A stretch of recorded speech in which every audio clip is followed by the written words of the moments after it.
with only a 3-game lead, they could potentially catch up.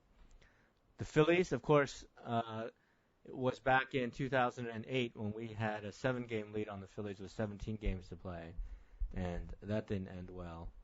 Currently 7 games with 15 games left. Yeah, so we're in an even better position than then. So hopefully, and we have a better team, to be honest, now than back in 2008, I think. That team was a good team, but it was an older team. That team was sort of a team that just passed its peak, whereas I think our Mets team now is a team on the rise. Good point. I think the national schedule, again, you may look at the Mets schedule and like, oh, that's easy. Why are we worrying? Mm-hmm. The national schedule is, some may say, even easier. Play the Phillies first after this, and then they play the Orioles, who are really slumping. 3-game series against the Orioles, and then they play Atlanta. So they're playing 3 bottom teams and teams that have nothing to play for, right? So are the Mets. And both except for tomorrow, the Yankees. Yeah, game. And then both teams play these games, and then it leads them to that 3-game series against the Nationals. We'll see how big that is. It may be 3 meaningless games, and maybe 3 of the most meaningful games of the season. Mm-hmm. 3 must-win games for the Mets. We'll see. Let's talk about tomorrow's game with the Yankees. So Harvey's going to start. It'll be interesting to see how many innings and how many pitches he's allowed to go. And it'll also be interesting to see what the Mets' plan is for the middle innings. I think what will be even more interesting to see is how will Harvey last all the way. Because his last time out, he was shelled. He gave up a ton of runs against the Nationals. Yeah, I think last time, he clearly had a lot on his mind. His last game against the Nationals was the one immediately after his news conference when he went on the air and said, yes, I agree with Scott Boras that I have a pitch limit. I've always thought I had a pitch limit of 180. And, of course, all of New York turned on him at that point. And he's since cleared the air. He's written a story which he says he's going to for sure pitch in the playoffs, that he's not capped at this 180 level. And, so hopefully the damage has been undone and his mind is fresh and he'll be able to pitch well tomorrow. We'll see. One interesting thing, and something that's been debated a lot, is, innings limit. As people have started to think about whether this 180 innings limit actually made sense, it was pointed out that Harvey is actually one of the most efficient pitchers in the league, meaning that the number of pitches he throws per inning is very low. It's 14.9. I think he's third in the league in terms of the least pitches thrown per inning. So when you look at number of innings pitched, at least if you look at number of pitches, and that's really what we're worried about, then Harvey maybe isn't, as close to any sort of limit as you might think. But say Harvey pitches 5 innings, Jamie, then what do you think's the rest of the pitching lineup for the Mets tomorrow? The rest of the Mets pitching batting lineup? No, the pitching. Who do they have come in?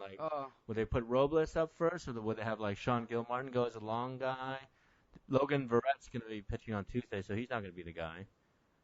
Do they? I think Gilmartin. Nice out there or Colon out there? I don't think they do that. No. So there'll be a Gilmartin? Yeah, I think so, and then probably Robles, Reed, and the Clipper's still not available. Yeah, Clipper wasn't available today, so if he's not, they'll have presumably Familia and Reed should still both be available, even though they pitched today. Again, of course, this is tomorrow. This is just a projection. If the Mets lead, this will probably carry out. They don't. It may be something completely different that rolls out.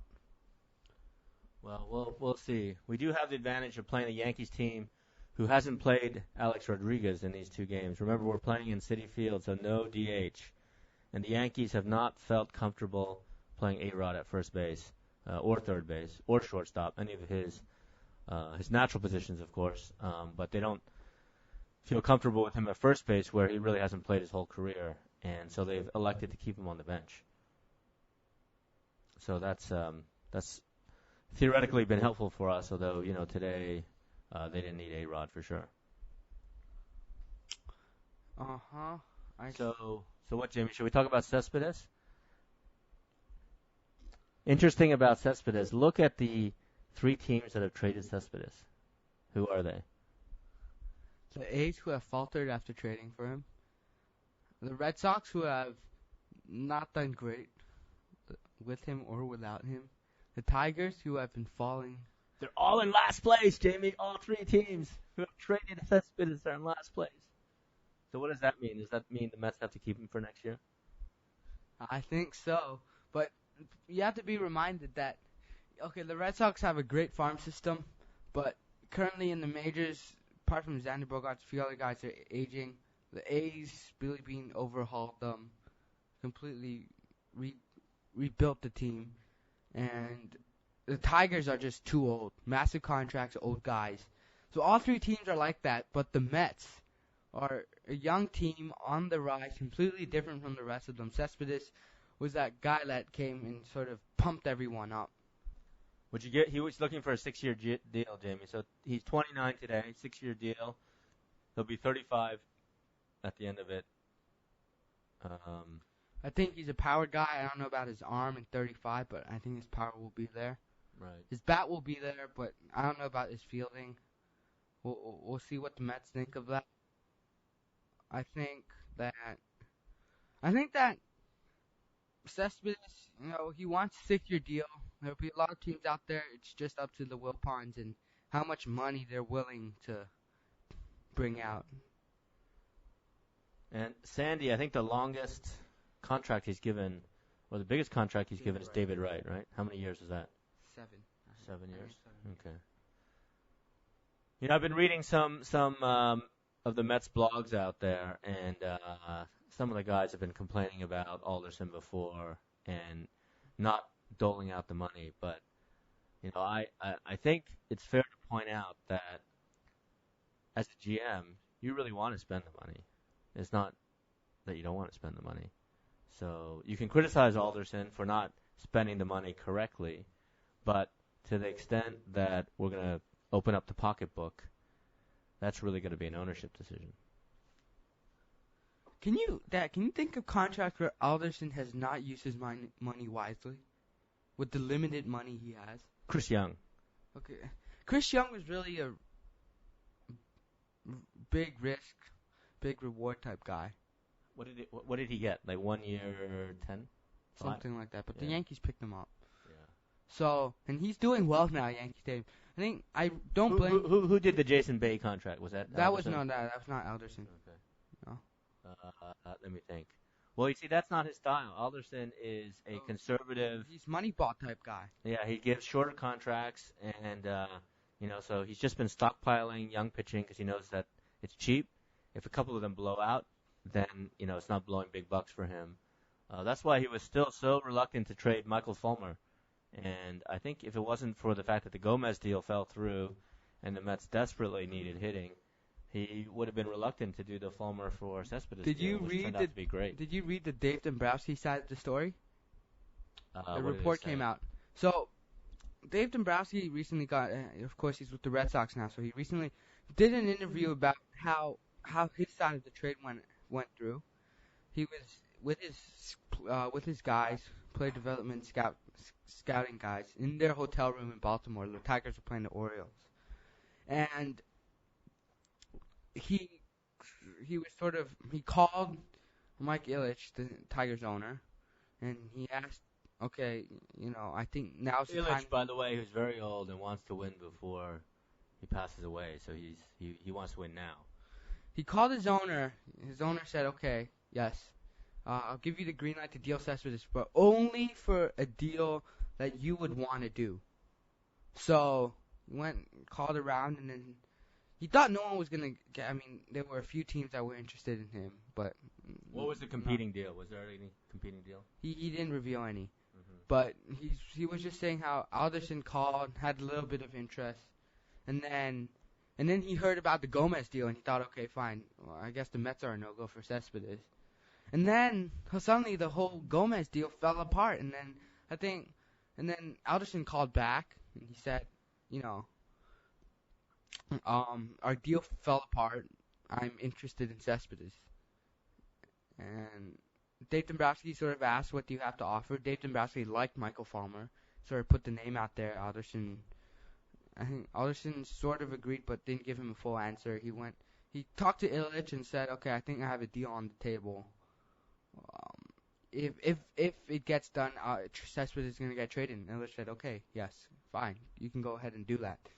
And Did Dabrowski prefer Fulmer to Zach Wheeler, or he thought Zach Wheeler was just too much to ask? Because, Cespedes, at the end of the day, it's a couple-month rental, whereas the Gomez is actually on a reasonable contract for next year, too. So the Gomez deal was really to get Gomez for one whole season plus 2 months, whereas Cespedes is really just for 2 months. I think he always liked Fulmer. Yeah. He just liked Fulmer better. I mean, Zach Wheeler, of course, Tommy John. You don't know how he's going to do next year, and so he called up and then he told Alderson, "Okay, it's two." Alderson said, "I'll think about it." He said, "Oh, what are Fulmer's stats, Jamie? Why is he so good? Maybe you should remind people. I don't know. You can. I think he was like 2.05 ERA in Double-A ball. Yeah, something like that. More than one strikeout per inning. So Dombrowski loves this guy. His stats are better than DeGrom, Harvey, or Wheeler, or Syndergaard when they were in Double-A. So they're just to show you how good this guy is. So we'll see how he does in the future. But Dombrowski liked the guy. He said, "Okay," and Sandy Alderson was still sort of reluctant, and Dombrowski just basically said, "Okay, you have the trade deadline's coming up. You have like 2 hours," and he said, "If you want the deal done, you have to tell us 10 minutes before the deadline, because Cespedes has some clause in his deal that before getting traded, he needs the approval of the commissioner. So they needed to do that. So I think with like 20 or 10 minutes to spare, Alderson called back and he said deal." And that's how the Mets got Cespedes. Oh, very interesting. Okay, I'm looking at Fulmer's minor league stats. So he played on 3 different teams in Double-A ball this year. 2.24 ERA, 124 innings pitched, and 125 strikeouts in those 124 innings. So more than 1 strikeout per game. Yep. So that's pretty impressive stats. So we'll see. But given what Cespedes has given the team, I think Fulmer can be a superstar, and it's still a good trade for the Mets. Yeah, I think it was really a win-win trade. Mm-hmm. Michael Fulmer, of course, and the Mets drafted him after losing Jose Reyes, that draft pick. Oh, is that right? Yeah. Okay, that's interesting. So the Tigers got their guy. The Mets got their guy. We'll see how it plays out. Mm-hmm. I think Fulmer has a lot of potential. Cespedes has done great, and the Mets are able to re-sign Cespedes. This deal may get even better. Of course, Zach Wheeler was the guy who came over in the Carlos Beltran trade with the San Francisco Giants, and Wheeler being one of the talented core of minor leaguers that the Giants had in their system, which included Bumgarner, and also included, I think, was it Tim Stelfer? No, who was it? Of course, the Giants have a lot of young pitching. Of course, a lot of pitching prospects. They had Tim Lincecum, they had Matt Cain, Madison Bumgarner, Zach Wheeler. Of course, Carlos Beltran, when he went with the Giants, he didn't have as much of an impact as Cespedes is having with the Mets right now. The Giants, in fact, missed the playoffs that year. So. Right, but it's a similar type of trade, right? High ceiling pitcher, Zach Wheeler, high ceiling pitcher, Michael Fulmer, for the 5-tool player. Because let's not forget, Beltran is a true 5-tool player, just like Cespedes. Not many of them out there. Of course, Beltran killed us today. I wonder how many players have played for both the Mets and the Yankees, Jimmy. A lot. Just on the teams today, we had both Curtis Granderson and Beltran, right? Chris Young. And Chris Young. Well, anyone else? Who else? What's that? There must be quite a few. Yeah. Yankees have been picking up a lot of Mets released players. Mm-hmm.